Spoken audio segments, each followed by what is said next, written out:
The sun blazed mercilessly over the New Mexico territory, burning down upon the dry ridges and the brittle grass that bowed before the wind. In the heart of that savage land stood the Bitter Creek Ranch, a place carved from dust, sweat, and stubborn will. Its owner, Cole Danner, was a man of few words and fewer smiles, the kind of rancher whose silence could break a man faster than a bullet. He had seen too much loss.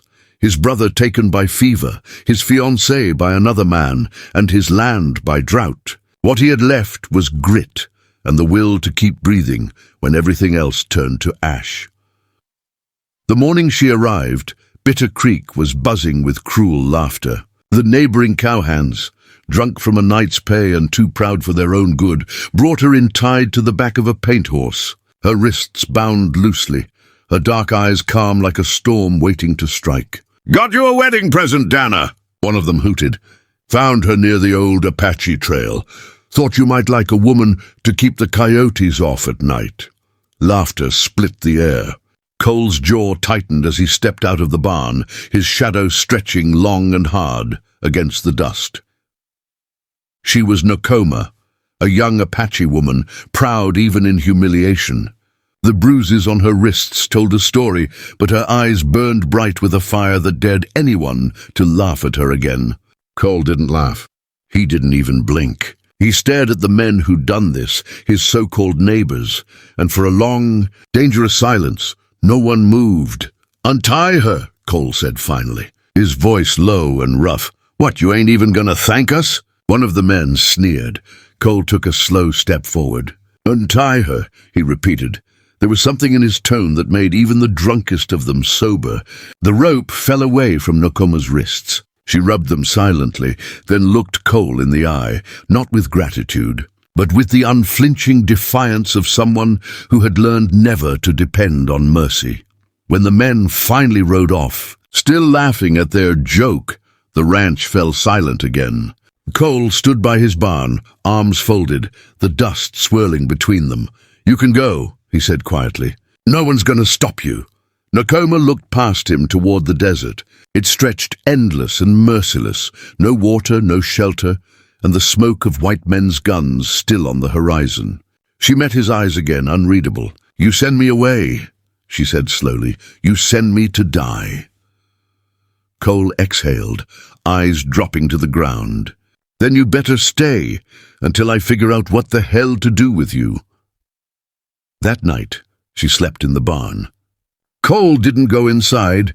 He sat on the porch under the stars, listening to the coyotes cry. The world out here didn't make room for kindness, yet somehow that night it felt like something had shifted in the wind. Days passed. Nakoma worked without being asked, mending fence lines, hauling water, feeding the horses. She moved like someone who had always belonged to the land. Cole watched her from a distance, unsure of what he felt. Guilt, maybe, or admiration he didn't want to admit. The men who'd brought her as a joke came by once more, laughing about Danner's squaw wife, but they left quickly when Cole's hand went to his revolver. That night, a storm rolled in, a rare, violent rain that clawed across the sky like vengeance. Cole was out checking on the cattle when lightning split the ridge. A steer bolted, the corral gate snapped open, and chaos exploded. He struggled to close it, mud swallowing his boots, when he heard a shout, Nakoma's voice. She was out there too, soaked to the bone, helping him drive the herd back through the storm. "Get inside," he yelled over the thunder. "I'm not leaving you." She shot back, eyes blazing. Together they fought the storm, two souls against the fury of the earth. When the last steer was penned and the rain began to ease, Cole turned to her. She was trembling, hair plastered to her face, her eyes wild with exhaustion and triumph. For the first time, he saw not an Apache woman, not a stranger, but a warrior beside him. Inside the barn, they took shelter. The air smelled of wet hay and sweat, and the lantern light flickered between them. She spoke first, quietly.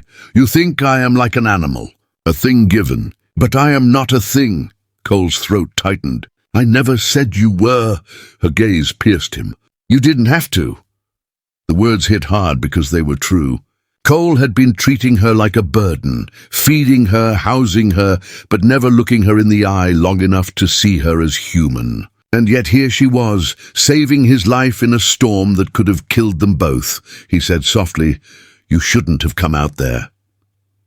She smiled faintly. Then we both would be dead. That night, for the first time, they talked, not of apologies, not of the past, but of what the land had taken from them. Cole spoke of his brother, of loss and loneliness. Nokoma spoke of her people, driven from their land, her mother's song that no one would sing again. They didn't touch, but something between them did, something wordless, fragile, and alive.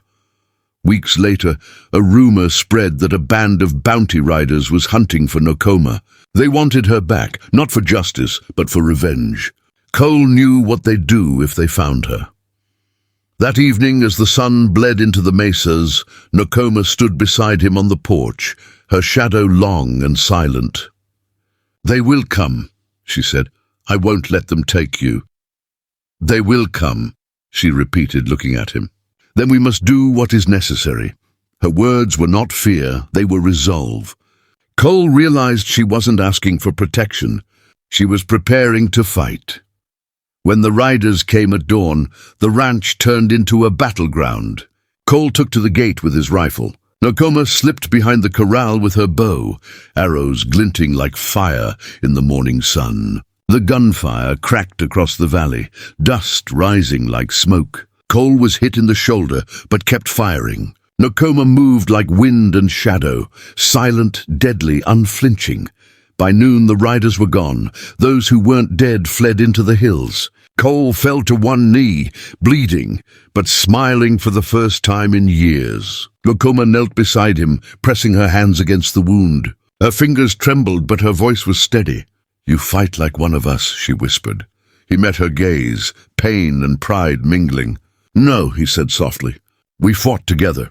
The land fell quiet again. In that silence, something unspoken bound them. Not ownership, not obligation, but trust. For the first time, they were not two strangers forced together by cruelty. They were partners in survival, equals before the wild. And as the sun sank over Bitter Creek, Cole looked at her and said the words he hadn't known he was carrying. "You stay as long as you want, Nokoma. This place is yours if you'll have it." She looked toward the horizon, her voice like the wind through dry grass. "Then I stay," she said. "But not because I am given. Because I choose." That night under the stars, the ranch was no longer silent. There was laughter, soft, uncertain, but real, echoing in a place that had forgotten what laughter sounded like. Winter came early that year. The wind over Bitter Creek grew sharp enough to cut skin, and the cattle wandered restlessly near the dry riverbed. Snow gathered in the folds of the mountains like an omen. Cole Danner and Nokoma had settled into a rhythm, not of love spoken aloud, but of quiet understanding. She mended fences while he split logs. She sang to the horses in a language older than the land, and he listened, finding peace in her voice where words could not reach. The townsfolk still whispered about them. "That rancher's gone soft," some said. "Took in a squaw like she's his wife." But others, those who'd seen what happened when the bounty riders came, knew better. They'd seen the two of them fight side by side, and they didn't call that softness. They called it something the frontier didn't see much of anymore: loyalty. One night, as frost silvered the barn roof, Cole found Nokoma sitting by the corral, watching the moon rise over the mesas. She didn't turn as he approached. "You ever think about leaving?" he asked. She shook her head. "I have nowhere to go." "You could go anywhere," he said. "You're free now." Nokoma's gaze stayed on the horizon. "Freedom means nothing when the world still calls me a ghost." He sat beside her in silence, the two of them wrapped in the cold and the low cry of coyotes. "You're not a ghost to me," he said finally. For the first time, she smiled, a small, sad curve of her lips that said more than gratitude ever could. "Then maybe," she whispered, "I am still alive." That winter they began to build something neither dared to name. He taught her how to ride his favorite chestnut mare. She taught him how to listen to the wind, how to find water by the way the grass bent. They learned each other's silences. When he carved her a small wooden bird, she placed it by his bed without a word. It was as close to love as two wounded souls could manage. But the land had its own rules, and peace never lasted long on the frontier. The trouble began when the railmen came. A survey crew out of Santa Fe, hungry for land and unafraid of anyone who stood in their way. They rode through Bitter Creek one morning, measuring the valley, marking trees with red paint, and making promises no one asked for.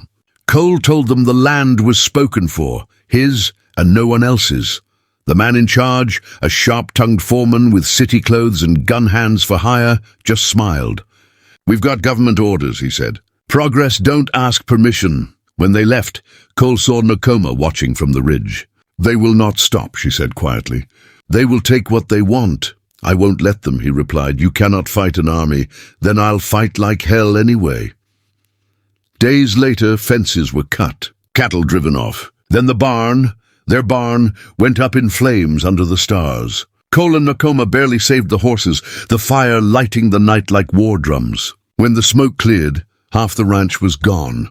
Cole's rage was silent but deadly. He rode into town the next morning, dust still in his hair, and faced the foreman in front of the saloon.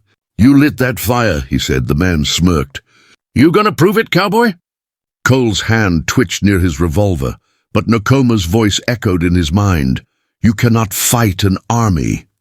He turned and walked away, his fists clenched. But the foreman called after him, a word he should never have said, aimed not at Cole, but at Nakoma. The insult hung in the air like a shot. Cole turned back, eyes cold as a river in winter. "Say it again," he said softly. He never did, because Cole's fist broke his jaw before the words could leave his mouth. That night, the retaliation came. 3 hired gunmen rode toward Bitter Creek, torches in hand. Cole and Nakoma were waiting. The gunfire shattered the stillness, flashes of fire in the snow. Nakoma fought beside him, bow and rifle both in her grasp, her movements fierce and sure. 2 riders fell before they even reached the porch. The third fired wildly and hit the lantern by the window. Flame burst outward, catching the cabin wall. Cole ran inside, coughing through smoke, trying to save what little they had left. Nakoma followed, calling his name through the haze. The roof groaned, timbers cracking. She found him by the hearth, pinned under a fallen beam. His face was grey with ash, his eyes blinking through the smoke. "Go!" he rasped. "Get out!" She shook her head, struggling to lift the beam. "We're alone," she whispered, echoing words that once bound them together. "Let's do what's necessary." And with a strength born from love and fury, she heaved the beam aside and dragged him into the snow. The fire roared behind them, consuming their home. Cole looked up at her, blood at the corner of his mouth, and tried to speak, but his voice was gone. She pressed his hand against her heart. "You saved me once," she said softly. "Now I save you." By dawn, the fire had died, leaving nothing but blackened earth and smoke curling into the grey sky. Cole's wound worsened. The bullet he hadn't even felt in the chaos was buried deep. Nakoma did what she could, tore cloth for bandages, boiled snow for water, but she knew. The land takes what it pleases, and the land had chosen. He drifted in and out of sleep. Sometimes he saw her sitting by the fire's remains, hair loose, eyes hollow with exhaustion. Sometimes he dreamed of rain and laughter, of a bird carved from wood. "Nakoma," he whispered one evening, his voice thin as thread. "Don't stay here. There's nothing left." She turned to him, her face calm, the way the earth looks before a storm. "You are left," she said. He smiled faintly. Not for long, silence filled the space between them. The kind of silence that only exists between two people who have said everything that matters. At last, she reached into her satchel and took out something wrapped in cloth, the wooden bird he had carved for her, scorched a little from the fire. She placed it in his hand. "So you don't forget how to fly," she said. He tried to laugh, but it came out as a sigh. You keep it." "I already have," she whispered, and pressed her hand over his. The sky was red that night, the kind of red that means the earth has drunk too much blood. When the first snow began to fall, Nakoma looked down at him, her breath trembling. He was still. The wooden bird lay against his chest. She buried him by the river under the old cottonwood where he used to sit at sunset. She marked the grave with stones and whispered a song, the song her mother had sung long ago for warriors who died far from home. Then she stood, wrapped in his coat, and looked toward the horizon. Smoke rose faintly where the rail line cut across the valley. Progress, they called it. But in that moment, she knew the truth. The only progress worth anything was the kind that happened in the heart. When spring came, travelers passing through Bitter Creek spoke of a lone woman who rode a chestnut mare across the mesas, never staying long, always heading west. They said she carried no weapons, only a bow and a small wooden bird carved from ash. Some said she was a ghost. Others said she was looking for the edge of the world, the place where love never dies, only changes its shape. But those who truly knew whispered something else, that she had once been given to a man as a joke. And together, they had turned that cruelty into something the land itself would remember.